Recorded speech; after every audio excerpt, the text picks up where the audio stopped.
morning to you, ladies and gentlemen. Namaste.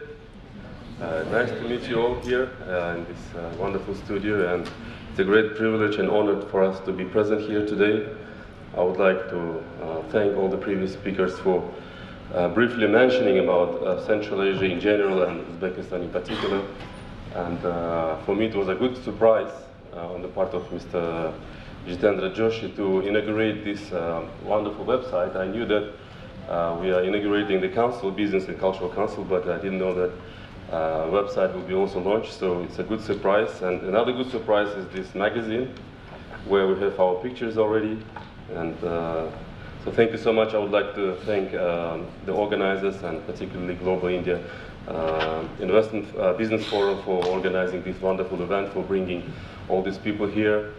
And for us as a country and representative of Central Asia and Uzbekistan in particular, it's very important to be here to represent, to brief you on the information, on the developments in our country, on the current situation. So with your permission, I would like to launch a brief video on Uzbekistan.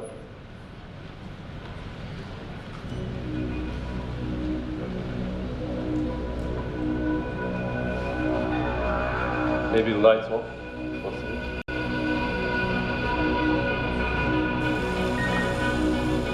Is it possible to switch off the lights?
Thank you so much. Of course, it's very difficult to portray everything about your country in a very brief video. So if you don't mind, I will present very short PowerPoints on the developments in our country. And then afterwards, during the B2B session and Q&A session, I would be happy to answer all of your questions and on some specific industries, specific opportunities. But now I would like to give you some general information on Uzbekistan. Uzbekistan is a country situated in the heart of Central Asia, bordering all of 5 Central Asian countries. And it is the most populous Central Asian country, with a population of 37 million. I know maybe in the Indian scale it may be a very small population, but in Central Asia it's the most populous country. Since 2016, the country has embarked on extensive reforms, and we prioritized economic development. We prioritized economic development, interregional collectivity, and international cooperation. With a population of 37 million, Uzbekistan has the largest consumer market in the region, and also a huge human capital, with more than 2/3 of the population being of working age. It's a very young country. Almost 65 to 70% of the country is below the age of 30. Uzbekistan owns a vast reserve of natural gas. It's the 19th place in the world. Gold, maybe very interesting for India. We are in the 10th place in the world. Copper, uranium, and many other natural resources. And of course, the government is focusing nowadays on developing key industries like automotive, machinery, chemical, mining, energy, and IT industry. Since 2016, as I mentioned, we embarked on extensive reforms in our country, and the scale and intensity and success of this reform, because of that, reforms, Economist has named Uzbekistan, has declared Uzbekistan as the country of the year in 2019. The country's growth forecast is one of the highest among the countries in Central Europe, in Central and Eastern Europe and Central Asia. During the last 7-8 years, we enjoyed 6 to 7% annual growth, and even during the COVID time, Uzbekistan, one of the very few countries in the world who enjoyed a positive economic growth. Since 2016, our government has been undertaking large-scale reforms and has achieved substantial progress in transforming economy and society. And the most important changes include, of course, the currency exchange liberalization. So before 2016, any investor coming to the country was struggling to extract profits. Now it's not the case, so it became very easy now to operate in Uzbekistan for any investors. We have introduced simplified business registration procedure, introduced some tax incentives, improved private property protection, of course created some favorable investment climate and support for exporters and privatization of the state assets. We adopted national development strategy until 2030 with almost 100 priority actions, but I will mention some of them. So one of them is bringing our GDP to 160 billion and per capita income to $4,500, maintaining an annual inflation below 5-6%, increasing the volume of freely traded securities market to 8 billion, attracting foreign investments and local investments to for the amount of 250 billion US dollars, ensuring stable investment growth on average of 7%, and implementation of 500 strategically significant infrastructure and technological projects. Significant progress has been made with the privatization program, gaining momentum in recent years. Notably, the cotton sector has been fully privatized. We have several huge factories and facilities in Uzbekistan that were privatized by the companies.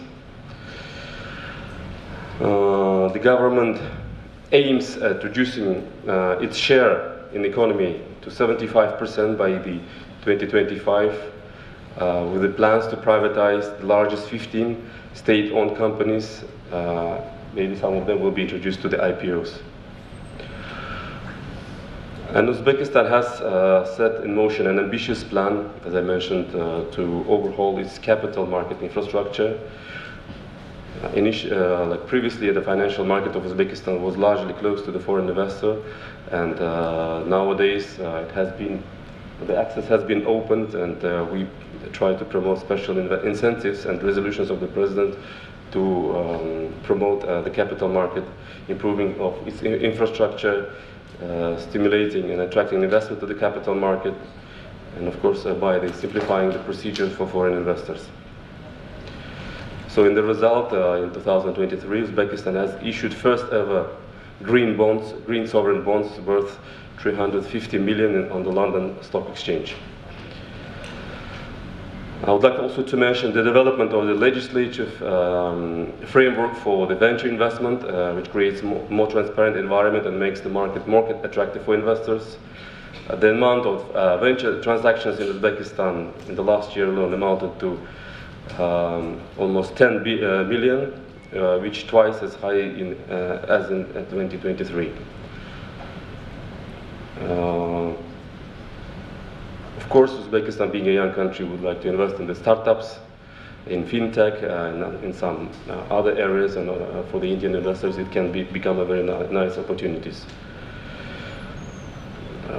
As far as the world global rankings are concerned, Uzbekistan's business ranking has improved, and to the extent that it was scored as a top five countries with the greatest improvement in the index by the World Bank Doing Business ranking. State is providing crucial support for the investment promotion, and by creating free industrial economic zones with favorable conditions, which are specializing in different sectors of economy. We have pharma industry, we have medical industry, educational clusters. So all of these areas we will discuss later on, but the government is trying to support those areas and granting tax holidays and customs benefits, subsidizing interest rates on loans, and of course guaranteeing investments against political risks.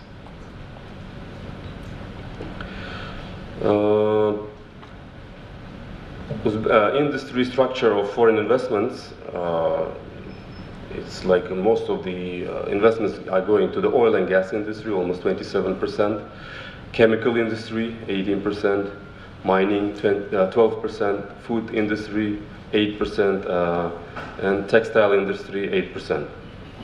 Among countries, the key investors would be Russia, which comprises almost 33%, China, 15%, Turkey with 8%, South Korea with 5% of investments into Uzbekistan, and the other countries, 36%. So Uzbekistan is working hand in hand with the international financial organizations to, as I mentioned, to increase its global rankings and to create favorable conditions, and namely with EBRD, with World Bank, Asian Development Bank, ABI, and all the other investment banks. And with India, of course, we have ample of opportunities. And again, I will concentrate that more on our B2B session, and we'll be explaining you more in detail. But generally, Indian investments are very active in the sphere of textile. We have large Indian companies like Indorama investing into the textile factories. We have several big Indian holdings like Adani Group are interested in investing into the energy facilities in Uzbekistan, into renewable energy facilities as well. Another area would be, of course, medical, hospitals, infrastructure.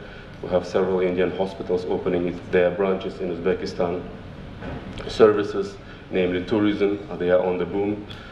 So there are many areas, ample areas of cooperation, and I would like to leave it for the interactive section to focusedly address your questions. Thank you.